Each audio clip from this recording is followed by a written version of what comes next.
Eco ആരം നോക്കി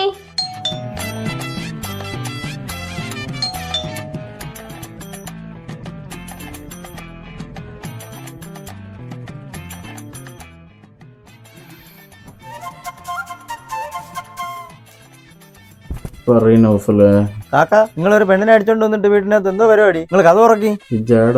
ഞാൻ നിങ്ങളെ വീടിന്റെ മുമ്പിൽ നിൽക്കണേ. നീ അവിടെ കുത്തിരി, ഞാൻ വരണം. ഓവർ ജപ്പ ചാടിയത് എൻ്റെ ഭ്രാന്തൊക്കെ മാറിയ മാമ വിളിച്ചിരുന്നു. പിരാന്ത് നിങ്ങളെ മാമാക്കി. നിങ്ങൾ പെണ്ണുകൊണ്ടുവന്നവരെ നമ്മൾ ബഷീർഖാന്റെ വീഡിയോ എന്നാണ് അറിഞ്ഞത്. ജങ്ങനയിലും അറിഞ്ഞല്ല. പിന്നെ അറിയാത്തവന്മാരൊക്കെ ഇപ്പൊ വിളിക്കും. ഫൈസലിക്ക ചെലവി എന്ന് പറഞ്ഞിട്ട്. നമ്മൾ ഈ പ്രായത്തിലൊരു പെണ്ണ് കിട്ടി തന്നെ ഭാഗ്യമെന്ന് പറഞ്ഞിരിക്കുന്നു. നിങ്ങൾക്ക് ഇങ്ങനെ സെറ്റായി? ഓളൊരാളുമായിട്ട് ഇഷ്ടത്തിലായിരുന്നു. ഓനാണെങ്കിൽ ഒരു വിരലി ടൈപ്പ്. ഓനുമായിട്ട് ബ്രേക്ക് എടുക്കാതിരുന്നപ്പോഴാണ് നമ്മളെ പരിചയപ്പെട്ടത്. അങ്ങനെ നമ്മൾ വൈബ് സെറ്റായി. ഇപ്പം എൻ്റെ BV ആയി. ഓനും അന്നെ പോലെ എന്തോ നൗഫല അങ്ങനെ എന്തോആണ് പേര്. ഓളെവിടെ? അടുക്കളയിൽ. എനിക്ക് വിശക്കണം, ബിരിയാണി വേണം. ബിരിയാണിയും സൈനു എൻ്റെ മാമാൻ്റെ മോൻ വന്നിരിക്കുന്നു. ഓനാണെങ്കിൽ ഒരു ബിരിയാണി തിന്നതാണ്. ഓന് ബിരിയാണി വേണമെന്ന്. ഓന് ബിരിയാണി ഇറങ്ങും. ബിരിയാണിയുടെ പേര് പറഞ്ഞ് മറ്റേ പിരാന്ത എന്നെ പറ്റി പാട് നിങ്ങൾക്ക് അറിയാല്ല. നിങ്ങൾക്ക് അറിയാല്ലേക്കു എനിക്ക് ബിരിയാണി ഇഷ്ടമല്ലെന്ന്.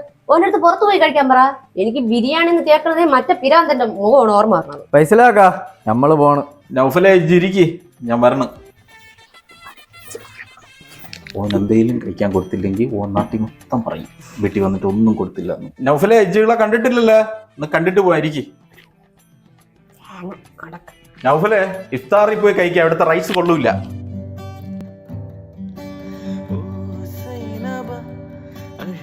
സൈനബ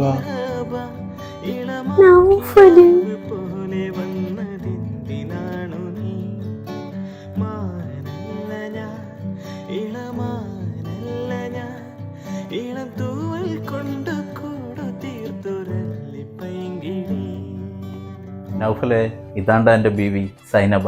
ഞാൻ സ്നേഹത്തോടെ സൈനു എന്ന് വിളിക്കും. അല്ലാ